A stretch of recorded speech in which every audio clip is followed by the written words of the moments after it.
Welcome to Michigan Reimagined, presented by T.A. Forsberg and Wagoner Financial. And here's your host, Chris Buck. So there's been a lot of prognostication and chatter about return to office protocols as the pandemic fades further away. Here to give us a unique perspective from the office furniture industry is the Vice President of Sales for MarxModa, Mr. Brian Johnson. Welcome to the show, Brian. Thanks, Chris. Grateful to be with you. Absolutely. So why don't we start off by talking a little bit about MarxModa as a company, furniture industry, but talk about what you specialize in and how your company operates. Sure. Yeah, so MarxModa is a woman-owned, family-owned contract furniture business right here in Michigan. So we have offices in Lansing and Detroit, and we've got a big warehouse in Canton. I'd probably say it's a little bit like automotive industry. I think most people would pick up on that. Like if you buy your Chevy, you're not buying it directly from General Motors. You're buying it from your car dealership. Your local car dealership. So it's not a perfect example, but that's kind of what we would do. We rely on manufacturers to make the world's best stuff, and they rely on us to represent their interests here in Michigan. Fantastic. Okay. And so you tend to, what kinds of customers would you consider in your wheelhouse? Who tends to go shopping on your showroom floor? Well, it's interesting. I'll tell people furniture is fundamental to all of us. Like right now, you and I are in a studio. You're sitting in, I won't name the manufacturer of the stool that you're in, but, we're both in stools. We're talking, everyone has some connection to space, some connection to furniture. So we don't really have the luxury of specializing in any one vertical. We support everybody. So that would be commercial, government, higher education, K through 12, certainly healthcare, and then increasingly in this age of COVID, residential. Got it. So you do have people coming in saying, all right, it looks like I'm going to work from home on a regular basis and I got to get off the dining room table. Let's invest some money, or maybe even my company's giving me some sort of a stipend to modify and upgrade my work from home space. That's run the gambit. That has run the gambit. So we've had the opportunity to do really kind of elaborate home offices, and then we've just done, walk-ins that want a new ergonomic chair, things like that. Makes sense. All right. And how long have you worked in this space?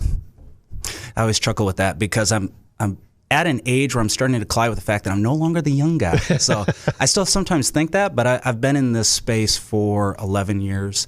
Most of my career has actually been here in Lansing. So I used to lead sales overall for the central part of Michigan for MarxModa, but actually in 2020 I moved to Detroit area. That's where we're corporately held, and have been kind of leading our sales team overall from there. Fantastic. So can you give us an idea as to what normal kind of looked like in 2019? I mean, you're talking office furniture, you're in the industry, things are quote unquote normal, pandemic has not reared its ugly head. Yeah. How did the days and weeks and months and years and quarters and all that stuff kind of rifle by? And then obviously we'll talk about how the pandemic changed that.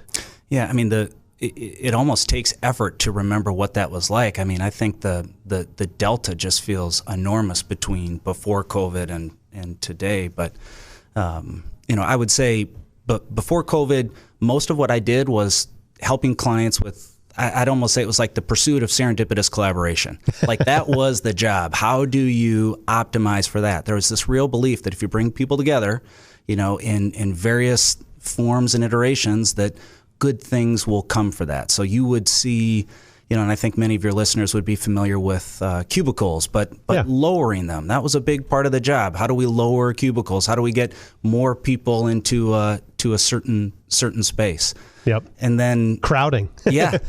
Who knew that was going to become unfashionable? Yeah. I mean, in person, everything, was in person. You would, fly across the country to go to that meeting. There was this kind of assumption that the world of work involved an office. Right. And here we are today. I don't know that that's necessarily shared anymore. Got it. Okay. So the pandemic's hit, right? So people are home.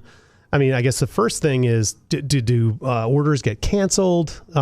Did orders that were in that people still wanted get delayed? Like, how did the pandemic kind of start in your industry, and what were the immediate gut punches that you had to kind of navigate? Yeah, I was thinking about that this morning as I was driving over, just remembering how uncertain those early days were. Just a couple of quick stories. I can remember we had, we always have our sales meeting in our corporate headquarters in downtown Detroit. And this would have been before, we weren't saying COVID, it was coronavirus, if you remember. So it was a little bit different. But, there was a time where we thought, this was like a supply chain issue. and just had no idea of where the world would go. And like a week later, we were all working from home. Right. Trying to decide whether everything was going to be done by June. Yep. And you can go on that vacation you already booked. Yeah. Right? I remember thinking, okay, so April's going to be a real challenge. Orders are going to go way down, but hopefully I can rally in May and June, and we'll get back to normal. And obviously that didn't go according to plan. I'll give a lot of credit to our leadership team and leaders in this country during that time, because we had to make quick decisions about how do we keep this business going? How do we keep our team safe? And there was just so much uncertainty. I remember reading a research paper that honestly just scared me. I had a colleague send it to me. It was it may have been, it was out of the UK. It may have been from Cambridge, but it was just talking about this new coronavirus and how quickly it spreads. And it's just like, what are we going to do? So I feel super fortunate and blessed that I'm still standing today. Right. But to your question, things played out for us in maybe ways that you wouldn't have expected. Furniture is so tied to capital spend, and there's so much planning that's involved with it. So by the time COVID hit, most big organizations elected to follow through with plans that they had developed well before COVID in 2018 and 2019. So for us, 2020 was honestly, it was a boomer year. There was a lot of work to do, particularly in healthcare. 2021 was also, maybe not as good as 2020, but it was a good year when we look at kind of historically how we've performed. Really, it was 2022 that has been our challenge. 2022, I think for many is the first time an organization has to decide, okay, with all this new information that we have and this new sentiment and all this change, what do we do? Many have actually elected to reduce their footprints. We've gone from work from home to return to work to now hybrid work. So there's been like 3 changes that have gone through. Yeah, so I feel like, certainly for our business and many others, 2023 has just been kind of like getting your step, adjusting to how things likely will be, certainly over the next 3 to 5 years, and trying to make the most of that. Right. So, things ease up, right? And now it seems like the narrative on return to work is a little bit twofold. I guess it seems to me like it started with, how am I going to modify my office space to keep people safe, right? And have some barriers and, fewer people per square foot and, and make it more, comfortable for the employees to come in. And then it kind of morphed into, how do I make my workspace so usable and cool and modern and safe to entice people to want to come in, right? Yeah. So now it seems like the companies are all taking different tacts, right? Some are saying, you're coming in, have a nice day, quit if you don't like it. Otherwise, this is the mandate. Yep. Others are saying, we'd like you in X amount of days a week. And, and then others are like, you can do whatever you want, but boy, we hope you come in. And then they're investing in their space to make it a cool place that people are like, that's a heck of a lot cooler than my living room, right? And I like seeing Ted and Fred and Bambi and Jonah and all these people, because collaboration is something people crave, that human interaction. Yeah. I say all of that because it's your show. What kinds of questions have you gotten? And like, what kinds of advice have you given, or how did that all kind of change if companies come to you and say, hey, I want to invest in new furniture for my company's workspace or organization's workspace? Has it been a different product that you've needed to go back to your suppliers to say, we need you to build more of this because this is what we're being asked? Or kind of walk us through all of that. Yeah, there's probably a couple of broad learnings, certainly in our industry over the last three years. One of which is, employees actually want private space. So this whole idea in 2019 and before of this pursuit of serendipitous collaboration. Right. No walls, no barrier. Yeah. People actually don't like that. Right. People do want space to, sit and reflect and do kind of their more administrative tasks. There is research that shows, there's a great professor of economics at Stanford, Nicholas Bloom. So folks should look at him. But he's kind of shown that actually hybrid work is best for collaboration. This idea that teams can come together, but then they can also kind of break away and learn and reflect and then regroup. that seems to kind of be the secret sauce for, how you get the most, the most from your people. But generally speaking, I don't think we've had to change that much within our business. I mean, the foundation of what we're being asked is the same. It's problem solving. Right. We have this thing. How do we achieve that? Maybe it's a little bit different. Like one of the more interesting questions that I was asked from a pretty important client of ours is like, how many door handles should someone have to touch before they get into the bathroom? I thought, I've never. Wow. Okay. Yeah. Actually, the spirit of that idea really is, I think, pretty good. You should have a point of view on how many things should you have to touch in a workspace to get your, so maybe those are a little bit different, but generally, organizations are trying to optimize to, succeed in this new normal. And it isn't just about, COVID. COVID has become this catch-all for tremendous change that has occurred in our country. We've had social change. Metro Detroit is seeing this switch from internal combustion engine to electric vehicles, and that's going to take time, but that is enormous. That is just, you have 100 years of momentum in one direction, and now we're making a pivot in another direction. I mean, these are like big things.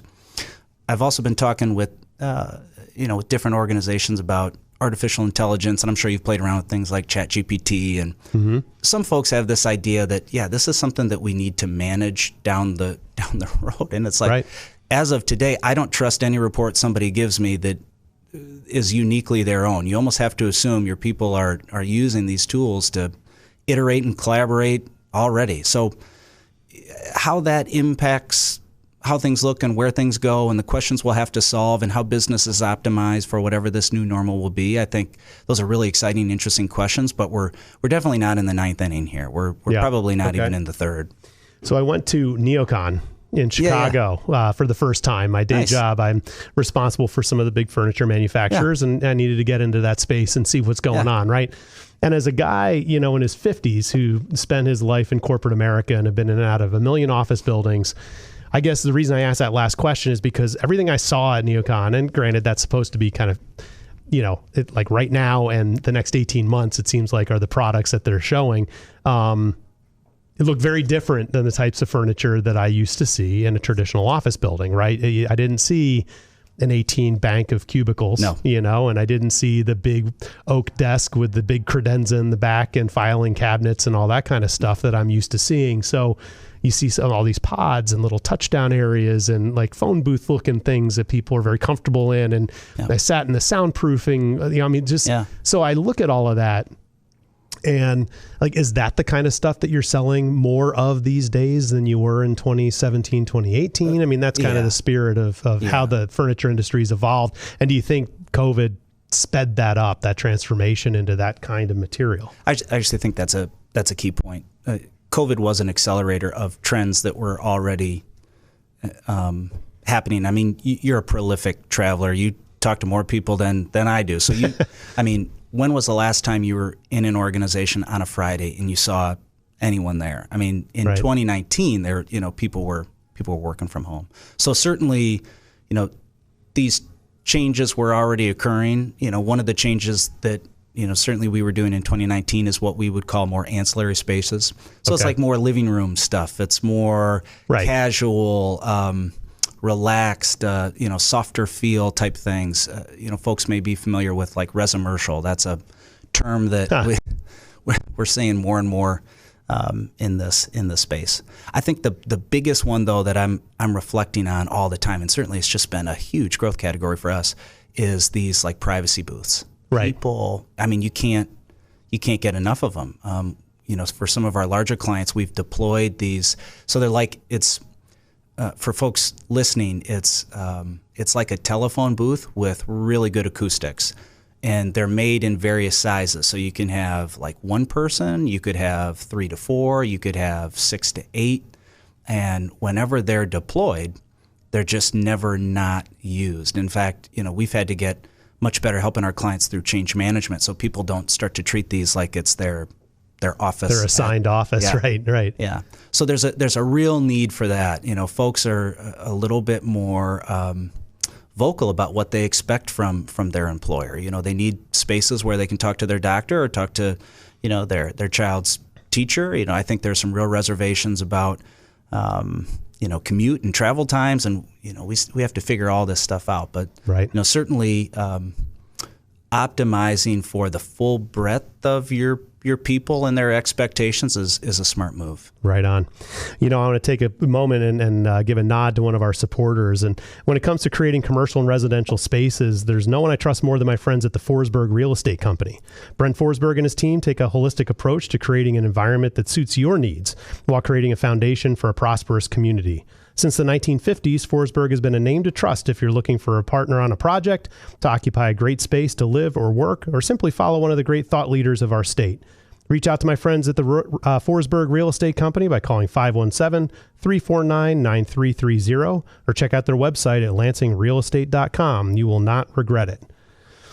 So you talked about 2022 being the challenging year, right? Because every organization seems to have when that shoe drops, right?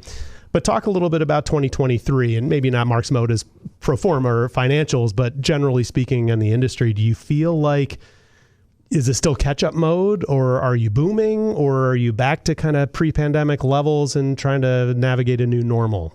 Kind of where are things at today based on your knowledge? I think anyone who says they're just hitting it out of the park right now is, I'd be a little bit skeptical. 2023 for us has been substantially better than 2022. So I feel, certainly I'm responsible for sales, so that's good. Right. That's good for me personally, but no, I feel very blessed, very, very blessed for the year that we've had. We've had to get creative. We've had to get scrappy. And, maybe another piece of wisdom that folks can reflect on is, we've really been challenged to think about, like, what is durable? Because there's a lot of unknowns still, but what can you trust? What can you more count on as a go forward? So for us, one of those things is this belief that people, if they're going to be in spaces, expect those spaces to keep them clean. Yep. So that has been a huge growth category for us. There's a great manufacturer in Grand Haven called UV Angel, and they build these UV light air filtration units that replace a ceiling tile, so you can just kind of pop them in. It is low voltage, so you'd have to get somebody to run electric. Do that for you. But once they're in, you're essentially cleaning air where air gets dirty. So if you have teammates that are uncomfortable being in meeting spaces with others for those fears, it's a fear no more. So that's been, that has been huge for us. I imagine your customers kind of count on you for that knowledge, right? For them to go research. Is your job as a sales leader in this space to kind of tell them what they need to know? Yeah. You try and help. You try and help as best you can. I think there's tremendous pressure right now to speak to what the future will be. I'm always a little bit hesitant to do that. I always feel like the moment you try and say what the future is going to be, that's usually when you embarrass yourself. But I think when you focus on what are the things that we know to be true, what is durable, and there's been a lot of bad calls. Do you remember in 2020, you would see these plexiglass barriers everywhere, as though that did anything. That was just, you're just throwing money away at that point. That does nothing to stop the movement of an airborne virus. Right. We just didn't know. So I think having some discipline to really think through what can you trust, it's a smart move. We've been very fortunate that, the automotive space is very busy, so healthcare was maybe up in 2020. In 2021, those folks are in what we like to call cost recovery mode right now. But automotive has been booming. So we're kind of helping them, with battery plants and all these things. So that's been really good for us. Got it. We're running up against the clock a little bit. I just want to know, is there anything else that I haven't asked you about that you want to share about MarxModa's value proposition or the way things are operating now as we're all starting to recover? Well, I think this is such an interesting conversation because it connects us all. We're all kind of in this together in different ways. So I had a suspicion you might ask me that. I would just point people to, there's great resources out there. I'd encourage people to take a look at them. There's this great kind of industry group called Future Forum. I don't know if you've looked at that. I have not, no. That Chris, that's a good one. Or I love podcasts. So the Looking Forward podcast that Miller Knoll does, that's one of our key manufacturing partners right here in West Michigan. Right. There's also Resilience Lab. That's another. I mostly watch that on YouTube, but it's just like great conversations that help both leaders and then people within organizations think about this moment and what do we do and how do we help each other and how do we move our businesses forward. Right on. So if any of our listeners wanted to get in touch with you to extend this conversation, how can they get in touch with Brian Johnson and MarxModa? I'll point you to MarxModa. I'm terrible on the social stuff. I hardly do them, to be honest. But you can find us at MarxModa.com. We're on all the the key social platforms. MarxModa Michigan. If you just search for that, you'll find us, and we'd be delighted to help. Fantastic. Well, we've been speaking with the Vice President of Sales for MarxModa, Mr. Brian Johnson. I really appreciate you helping us shed light. It's got to be a very complex industry that you're a part of now, and you never know where you are at the time you're living it. So we'll see what things look like in another year. I'll bring you back for a follow-up. Sounds good, man. Thanks, buddy.